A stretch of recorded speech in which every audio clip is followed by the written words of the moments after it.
जी अफशान, तो आखिरकार तय ये हुआ है कि यौम तकरीम शोहदा मनाया जाएगा और 9 मई के कॉन्टेक्स्ट में जब पाकिस्तान तहरीक इंसाफ की तरफ से शोहदा की उन शोहदा की बेहुरमती बेतौकीरी की गई जिनके बारे में मीडिया के थ्रू अब ये मैसेज क्लियर दिया जा रहा है कि चूंकि पाकिस्तान की सालमियत के लिए उन्होंने अपनी जान दी थी, शहीद हुए थे वो, तो ज़ीरो टॉलरेंस है ऐसे किसी भी धड़े के लिए, जत्थे के लिए, सियासी जमात के लिए जो इस तरह की हरकत करेगा। और लोगों की गिरफ्तारियां भी हुई हैं, उनको सज़ा भी दी जाएगी। आर्मी एक्ट पहले ही मौजूद है, मिलिट्री कोर्ट्स भी मौजूद हैं। तो ये मामलात हैं। आप चाहते हैं कि मैं इसके ऊपर संजीदा बहस करूं? इसके ऊपर बहुत सारी संजीदा बहस करने की ज़रूरत है। देखिए, ये कोई अचानक से तो हुआ नहीं है। 9 मई को एग्जैक्टली मैं ये कोई ओवरनाइट नहीं हुआ। ये कोई पीटीआई तो नहीं है ना जो ओवरनाइट बन जाए, कोई किंग्स पार्टी तो नहीं है ना जो ओवरनाइट बन जाए और फिर ओवरनाइट बिखर जाए, यूनियनिस्ट पार्टी तो नहीं है ना ओवरनाइट इधर से उधर चले गए, ऐसा तो नहीं है ना। 9 मई के वाक़यात को अगर देखा जाए तो इसकी कहानी मेरा ख्याल है मैं आहिस्ता आहिस्ता पीछे लेकर जाती हूँ। गुज़िश्ता बरस लसबेला में हेलीकॉप्टर सान्या हुआ था। उसके बाद उस हादसे के हवाले से सोशल मीडिया के ऊपर जो एक घटिया तरीन मुहिम चलाई गई, उस वक्त किसी ने ये देखा ही नहीं कि इट्स कमिंग, 9 मई आ रही है। मैं अगर लसबेला हेलीकॉप्टर सान्या से थोड़ा सा पीछे ले जाऊं, जब इमरान खान के ख़िलाफ़ तहरीक अदम एतमाद पेश की गई, जो तकारीर ये करते रहे हैं, पहले आहिस्ता आहिस्ता अपने लोगों को जोड़े रखने के लिए इन्होंने कहा कि इनके बच्चों से कोई शादियाँ नहीं करेगा, इनके बच्चों को स्कूल में बुली किया जाएगा। चलो, वो सियासतदानों से होते होते बात फिर जाहिर है वो महकमे की जानिब चले गई और ख़ान साहब जो कुछ करते रहे। फिर उन्होंने इंतज़ार किया कि अच्छा ये शायद मेरा साथ दे दें। फिर जब ये घर भिजवा दिए गए आइनी तरीक़ाकार से, वोट ऑफ नो कॉन्फिडेंस में, ये जाहिर है ये नहीं कामयाब हो सके। तो वैसे ये पाकिस्तान के पहले वज़ीर आज़म हैं जो तहरीक अदम एतमाद में मतलूबा नंबर्स हासिल नहीं कर सके। उसके बाद जो खान साहब ने पैंतरा बदला, जिस तरह से उन्होंने एक सेंटिमेंट तख्लीक किया, कभी कहा न्यूट्रल नहीं हो सकते, कभी कहा कि चलो माना साजिश नहीं की, रोक तो सकते थे ना। फिर किस तरह से बाद में जब उस वक्त के आर्मी चीफ की रिटायरमेंट के बाद खान साहब मज़ीद खुलकर सामने आए और कहा कि ये यहाँ तक भी कहा कि उन्होंने कहा कि टैंकों में तेल नहीं है और मुझे इस तरह से बताया गया और ये वो, मतलब वो एक ख़ास किस्म के सेंटीमेंट को पुश करते रहे हैं पिछले 1 साल से। अब 1 साल का कहना ना थोड़ी ज़्यादती हो जाएगी, ये 26 साल की मेहनत है। आपको एक फोर्स होती है ना जो जोड़ कर रखती है, तो खान साहब के पास कौन सी फोर्स है वैसे? नफ़रत की। जिस वक्त इनके ये ट्रॉल्स और इनके ये सपोर्टर्स सियासतदानों की बीमारियों को टारगेट कर रहे थे, उनकी अमवात के हवाले से झूठी खबरें फैलाते थे, जिस वक्त बेगम कुलसूम नवाज़ की बीमारी के हवाले से ठट्टा उड़ाया गया, अब तो वो फौत हो गए हैं, नईमुल हक ने जिस तरह से कहा हमारे भी ज़राए हैं और कुछ नहीं हुआ, ये वो पहले ये कहा और फिर ये कहा कि नहीं वो तो फौत हो चुकी हैं जिस वक्त वो कोमा में थी। मियाँ साहब अपनी बेटी का हाथ पकड़ के पाकिस्तान आ गए गिरफ्तारी देने के लिए, वो वहाँ पर बिस्तरे मर्ग पे थी और यहाँ पर क्या तूफ़ान बदतमीज़ी नहीं फैलाया गया। जब उनकी वफ़ात हो गई, उनकी डेड बॉडी जिस तरह से पाकिस्तान आई, क्या क्या बेहिसी नहीं फैलाई गई। मैं बात को मुख्तसर करती हूँ कि ज़रूरी नहीं है कि जब आप किसी एक सेगमेंट के ख़िलाफ़ बेहिसी को पुश करते जाएंगे तो वो बेहिसी शिफ्ट होकर किसी दूसरी जानिब नहीं आएगी। वो पागलपन, वो जुनून किसी दूसरी जानिब शिफ्ट नहीं करेगा, वो ज़रूर करेगा। नहीं, आप तो ऐसे कह रही हैं कि वो पागलपन और वो जुनून जो है वो खुद ब खुद दूसरी तरफ शिफ्ट कर नहीं, वो वहशत, वो तो बताया वहशत का तो रुख मोड़ा गया है ना, अग दा ते रुख ही मोड़ना हुंदा ना, इधरों फूकनी दे नाल एंजो मारने तो आवाज उधर नो। मैं ये नहीं कह रहा, मैं ये नहीं कह रहा, दोबारा मेरी बात ध्यान से सुने जी। मैं अर्ज ये कर रहा हूँ कि ये खुद ब खुद ही हो गया, हवा का रुख या आग का रुख दूसरी तरफ हो गया, या वो कोई स्प्लिट भी थी जिसकी वजह से इमरान खान की सपोर्ट जो है उसको ओवर एस्टिमेट करके, तो ये आप ये कॉन्स्पिरेसी थ्योरी आप इसको कह लें, लेकिन आप ये देखें कि जब पाकिस्तान तहरीक इंसाफ बन रही थी तो लोग एक तबका कहता था कि यार ये कॉन्स्पिरेसी थ्योरी, इमरान खान बड़ा पॉपुलर लीडर है, लेकिन हमें पता है कि उसके पीछे जिस तरीके से मीनार पाकिस्तान जलसे के बाद हवा भरी गई, हवाओं का रुख तब्दील हुआ अब। और मैं छोटा सा एक्सपेक्टेशन ये कर लूँगा कि उसके बाद फिर 2018 का इलेक्शन इंजीनियर होना, इमरान खान को जितवाया जाना, ये तो अब सब सामने वाली बातें हैं ना। तो ये सारी बातें जो हैं जो 9 मई को हुआ, तो ये कंट्रीब्यूटिंग फैक्टर है। तो जिन लोगों ने पाकिस्तान की सालमियत के अगेंस्ट हमला किया, जिन्होंने शोहदा की बेतौकीरी की, वो जत्था, वो ग्रुप, वो कल्ट, वो सियासी जमात, तो जिसने उसको बनाया है, जिसने उसको जितवाया है, जिसने उसको हरा के फ्रस्ट्रेट करवाया है, जिसने उसको दोबारा उम्मीद दिलाई है, जिसने उनको लड़ाया है, वो सब के सब कटहरे में खड़े होने चाहिए। यकीनन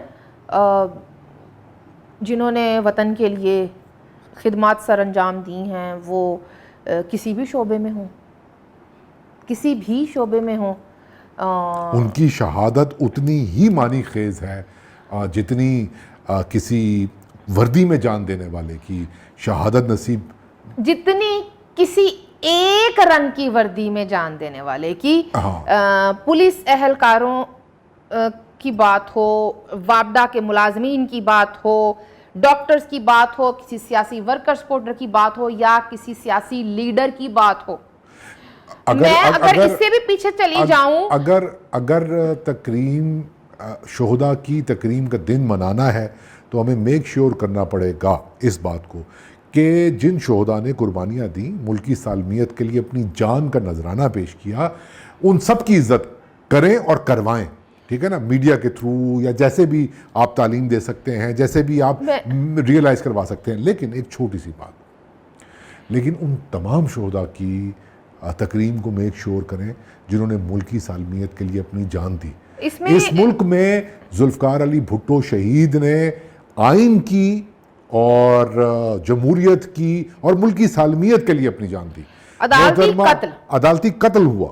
मोहतरमा बेनज़ीर भुट्टो शहीद की तकरीम भी उसी तरीके से होनी चाहिए, क्योंकि उन्होंने भी मुल्की सालमियत के लिए अपनी जान दी। बाबड़ा के शोहदा की तकरीम के हवाले से बात हो सकती है? बिल्कुल बिल्कुल। और खुदाई खिदमतगार जिस तरह से सानिया बाबड़ा में शहीद हुए, MRD के दिनों में जो कुछ सिंध में हुआ, उन शोहदा की बात हो सकती है? उन शियाने अली की तकरीम भी ज़रूरी है, उनके शोहदा की, जो कभी पारा चनार में मारे गए, कभी कराची में शहीद हुए, कभी पूरे पाकिस्तान में हज़ारा बरादरी। तो यह बिल्कुल ज़रूरी है, क्योंकि इनका खून भी शामिल है मुल्क की सालमियत को बरकरार रखने। वो कैसे ये वो लोग हैं जिनके जनाजे में इमरान खान गया नहीं था। ये जो बात हम कर रहे हैं सालमियत के हवाले से, फिर वो एतराज़ आ जाएगा कि सालमियत क्या। देखें, रियासत की कुछ पॉलिसीज़ होती हैं जो मुल्क को आगे लेके चलती हैं, अवाम को साथ लेकर चलती हैं, अच्छे और बुरे दोनों मामलात में। ये तस्लीम करना पड़ेगा कि ये हमारी पॉलिसीज़ हैं जिनकी वजह से 80,000 पाकिस्तानी अपनी जानों से गए। ये हमारी पॉलिसीज़ ही थी कि APS हो गया।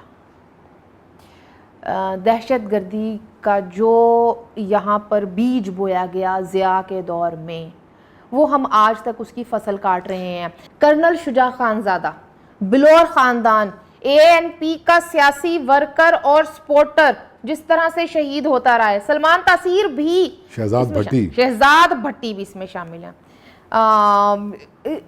इन सब ने मुल्क की सालमियत के लिए सालमियत, फिर वही पॉलिसीज का हवाला मैं देना चाहूंगी। जो आपने एक बात की थी ना कि बेहुरमती, और अब वो जो दूसरा पहलू था, दूसरे पहलू का एक दूसरा हिस्सा वो ये है काशिर साहब, आइन शिकनी भी एक बेहुरमती है।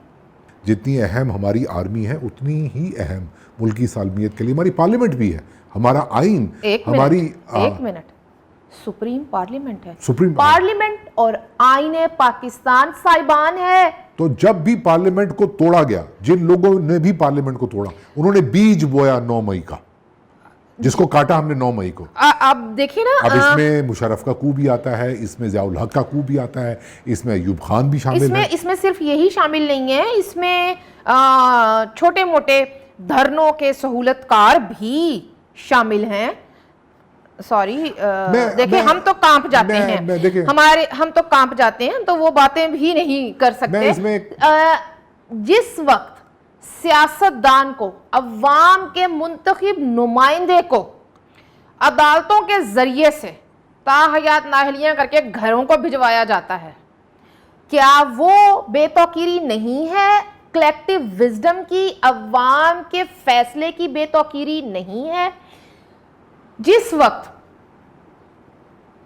खान साहब ने बताया था ना, कोई कानून पास करवाना होता था तो लोगों को मैं फ़ोन करवाता था, मैं कहता था इनको नंबर पूरे करो, नंबर पूरे करो। ये कहीं बेतौकीरी नहीं होती है? ये पार्लियामेंट का जो एक तरीकाकार है कानून साजी का, उसकी बेतौकीरी नहीं है। देखिए मैं आपको इस बात का जवाब देता हूँ, मुझे 1 मिनट दीजिएगा, ये आखिरी बात है, कंक्लूड करते हैं, बहुत लंबी गुफ्तगू होगी। बात यह है कि मुल्क की सालमियत का नारा लगा है और ये बताया जा रहा है मीडिया के थ्रू कि मुल्क की सालमियत पे हमला किया गया 9 मई को पीटीआई के दहशतगर्दों, शरपसंदों, तुम कोई अच्छा सा रख दो अपने दीवाने का नाम, तो जो भी नाम रख दें आप इनका, तो कहने का मतलब, या जो भी नाम रख दें इनका, मीडिया की मर्ज़ी है, अब ठीक है। तो मैं अर्ज़ ये करना चाह रहा हूँ कि देखिए, मैं मानता हूँ कि ये मुल्क की सालमियत के ख़िलाफ़ साजिश थी। इमरान खान उस साजिश का सरगना नहीं है लेकिन साजिश का हिस्सा ज़रूर, साजिश का चेहरा है, ठीक है। तो मेरा ख्याल है कि हमें ढूंढना पड़ेगा कि एक छोटी सी बात मुझे पूरी करने दें। तकरीम, आदर, इज्जत, रिस्पेक्ट दिलों में होती है, इसे इम्प्लीमेंट नहीं करवाया जा सकता। वजह इसकी ये है कि अब जब एक तरफ शहीदों की बेतौकीरी और दूसरी तरफ पीटीआई, तो ये जो एक बाइनरी हमारे सामने मीडिया पेश कर रहा है, इस बाइनरी को हमें समझना होगा। मैं ज़ाती तौर पे ये समझता हूँ कि पाकिस्तान तहरीक इंसाफ जितनी भी गैर जमहूरी हो, जितनी भी गैर सियासी हो, वो पाकिस्तान के एक वोट बैंक की तर्जमान है, और वो वोट बैंक जो आपने खुद ही क्रिएट किया था, एमक्यूएम की तरह, एमक्यूएम से बड़ा वोट बैंक है, पीएमएलक्यू की तरह, पीएमएलक्यू से भी बड़ा, बहुत बड़ा वोट बैंक है। No, let's just face the truth. I don't like PTI, don't like Imran Khan, but the fact of the matter is कि उनका वोट बैंक काफी बड़ा है, ठीक है। वो वोट बैंक इस वक्त बना के दिया गया है, मतलब ये पुश्तों से चला, पुश्तैनी वोट बैंक है। नहीं, मैं अग्री करता हूं इस बात से। वो वोट बैंक इस वक्त गुस्से में है, उसके दिल में गमो गुस्सा है, आप उसे ज़बरदस्ती कुछ भी नहीं करवा सकते, वो भी पाकिस्तानी है। इनके साथ बहुत जुल्म हुआ निसाबों के ज़रिए से, मीडिया के ज़रिए से, इनको ऐसा आपने बनाया, तो मैंने फिर लीडर भी दे दिया, लीडर भी उनको दे दिया। तो वो वोट बैंक जिस गुस्से में है, वो गुस्सा यूं नहीं जाएगा। आप उन्हें ये कहेंगे ना कि ये मुल्क दुश्मन है, तो वो मुल्क अभी तो छोड़ जाएंगे, उड़ जाएंगे, पंछी उड़ गए ना जो, लेकिन जो उड़े हैं आप देखें, वो नजरियाती कारकुन थे। एग्जैक्टली, जो उड़े हैं उनका उस वोट बैंक की वो मौका परस्त थे, वो अपॉर्चुनिस्ट थे। तो जो रुक गए हुए हैं वो मौका परस्त नहीं है। वो भी मौका परस्त है। मैं अभी इस वक्त लीडरशिप की बात नहीं कर रहा, मैं उस वोट बैंक की बात कर रहा हूं। आप वोट बैंक को भी छोड़े, मैं उस सेंटिमेंट की बात कर रहा हूं, जो सेंटिमेंट इन्होंने खुद बनाया। आप उस सेंटिमेंट को ऐसे आप डरा के उस सेंटिमेंट को क्रश नहीं कर सकते कि तुमने मुल्क की सालमियत के खिलाफ हमला किया है इसलिए हमारे पास लाइसेंस आ गया है तुम्हें क्रश करने का। ऐसा हो नहीं सकता। हमने पाकिस्तान में रहना है, सब ने मिलजुल के रहना है, सब ने मिल के पाकिस्तान की तरक्की के लिए काम करना है। मेरा ख्याल है कि पाकिस्तान पीपल्स पार्टी को और पाकिस्तान मुस्लिम लीग नवाज को इस बहुत ही सेंसिटिव मामले को समझना चाहिए और मुल्क की सालमियत के लिए आप मनाएं, तकरीम शुहदा का दिन मनाएं, बिल्कुल मनाएं। लेकिन यह है कि उसके जो कॉज एंड इफ़ेक्ट होता है ना, जो उसके कॉजेज़ हैं, आप उसको भी करेक्ट करने की कोशिश करें। मैं क्या कहूँ, बस आप ऐसे आप क्रश नहीं कर सकते। एक मिनट, आप जमहूरियत और मुकालमे की बात कर रहे हैं, ठीक है। काशिफ साहब, ये वही इमरान खान है जो कहता है कि मैं तालिबान से तो मुकालमा कर लूंगा लेकिन मैं इन सियासी जमातों से नहीं करूंगा। मुझे इमरान खान से कोई हमदर्दी नहीं है। नहीं, मुझे मैं उस वोट बैंक की बात कर रहा हूं जो आपने बनाया ना। वोट बैंक को ये बताया गया। अब देखिए, हमने यहाँ पर ना, देखिए, एक तो पंछियों के उड़ने की बात हुई, 2018 में यहाँ पर ये बताया गया एक और विकेट गिर रही है, ये हमारा मीडिया बताता, PMLN की एक और विकेट गिर गई। वो नरखरे पे जो इजाफी दबाव के साथ आवाजें निकलती थी, नाजरीन आज की ब्रेकिंग न्यूज, एक और विकेट गिर गई, बहुत बड़ी विकेट गिर गई फलाना। अब वो बहुत बड़ी विकेट क्या थी, शर्कपुरी जैसे, ठीक है। मतलब तो अभी वैसे भी है, लेकिन अब आपको टीवी पर ऐसी खबरें नहीं सुनने को मिल रही कि बहुत बड़ी विकेट गिर गई, बहुत बड़ी विकेट गिर गई वाली अब आपको खबरें सुनने को नहीं मिलेंगी। ये सहूलत सिर्फ 2018 से पहले की थी, ठीक है। जो ये तो डाल मंडलाने वाले पंछी हैं, अभी हो सकता है वापस आके बैठे पीपल्स पार्टी के बरगद पे या मुस्लिम लीग नवाज के सुख चैन पे, तो ये तो फिर हाँ, चलें देख लेते हैं। लेकिन बहरहाल इस पे भी सियासी जमातों को सोचना चाहिए कि ये जो डाल मंडलाने वाले पंछी हैं, PTM के अमलताज पे नहीं बैठेगा, ये तयशुदा बात है। हाँ, PTM और PDM में फर्क तो है। अच्छा, अब मैं दोबारा से उस तौकीर और हुर्मत की जानिब बात को लाना चाहूँगी। 2014 के धरने के दौरान जिस वक्त सुप्रीम कोर्ट के बाहर शलवारें लटकाई हुई थी, जिस वक्त पार्लियामेंट के जंगले को तोड़ा गया और अंदर घुसे, जिस वक्त PTV की इमारत के ऊपर ना सिर्फ हमला किया गया बल्कि आधा घंटे के लिए रियासत पाकिस्तान का टीवी चैनल की स्क्रीन काली थी, स्याह थी, उस वक्त भी ये एहसास नहीं हुआ कि ये जो बेतौकीरी हो रही है, ये जो बेहुरमती हो रही है सुप्रीम कोर्ट की, खैर सुप्रीम कोर्ट पे माशाल्लाह, सॉरी, ठीक है, सुप्रीम कोर्ट तो मतलब खुद भी काफ़ी अपनी तौकीर में पेश शुरू हो जाए तो फिर बात कहाँ से कहाँ पहुँच जाएगी। उस वक्त भी ये नहीं सोचा गया कि क्या हो रहा है। मैं आपकी बात से एग्री करता हूँ। Let's just conclude. एक आखिरी बात है, किंग्स पार्टी की बात हो रही है। आज तक पाकिस्तान में बहुत सी किंग्स पार्टीज बनी हैं, बिखरी हैं, या अपनी एक नई दिशा में चली हैं। नहीं, किंग्स बदले हैं, पार्टी वही रही है। ऐसा ना करें। नहीं, मैं जो कह रही हूँ वो भी गौर इनके बाप दादा अंग्रेज सरकार के, मैं यहाँ पर शाह महमूद कुरैशी की बात नहीं कर रही। तो ये अब ये मैं भी उन्हीं की बात कर रहा हूँ। आगे चलते हैं। मेरे कहने का ये मतलब है कि बनी बिखरी PMLQ हमारे सामने है, या किसी एक नई दिशा में चल पड़ी, ठीक है। उन्होंने अपना एक नया बयानिया क्राफ्ट कर लिया, वक्त के साथ मुफादात, तरजीहात चेंज हो जाती हैं। कोई इतना पागल नहीं थे ना, जो पागल नहीं थे, खुद को किंग समझने लग जाए कि मैं दरवाजे पे लात मार के जाऊंगा, अंदर कहूंगा मैं वापस आ गया हूँ बस। तो इतना पागल बेचारे कुरैशी साहब तो सही। काजी साहब, इनमें से किसी ने भी रियासती अमलाक और फौजी तनसीबात, वैसे तो हुण रियासती अमलाक की गल कोई कर ही नहीं रहा, सिर्फ तनसीबात की ही गल हो रही है। अमलाक की इज्जत वगैरह दा ते कोई, खैर छोड़ती हूँ मैं ये बात को। तो इतनी जुर्रत नहीं किसी ने की, किसी ने अपने वर्कर सपोर्टर को ना तो इस तरह से पुश करके आग की जानिब भेजा और ना ही बाद में बासत थल्ले दिता, ठीक है। ये क्रेडिट आप कप्तान को दें। और जो कह रहे हैं ना कि ये ताश के पत्तों की तरह बिखर गए, और ये हो गया और वो हो गया, इससे वोट बैंक ना तो टूटेगा क्योंकि बहुत मेहनत से वो बनाया गया वोट है। बैंक उसके बहुत रीजंस है, इस पे बहुत लंबी गुफ्तगू होनी चाहिए। उनका आइडेंटिटी क्राइसिस, उनके इंटरेस्ट, उनकी समझ, उनकी फहम, उनका ज़हन साजी, बस ठीक है, बहुत बात होगी, आपने तमाम बातें कर ली, अब मुझे कंक्लूड करने दें।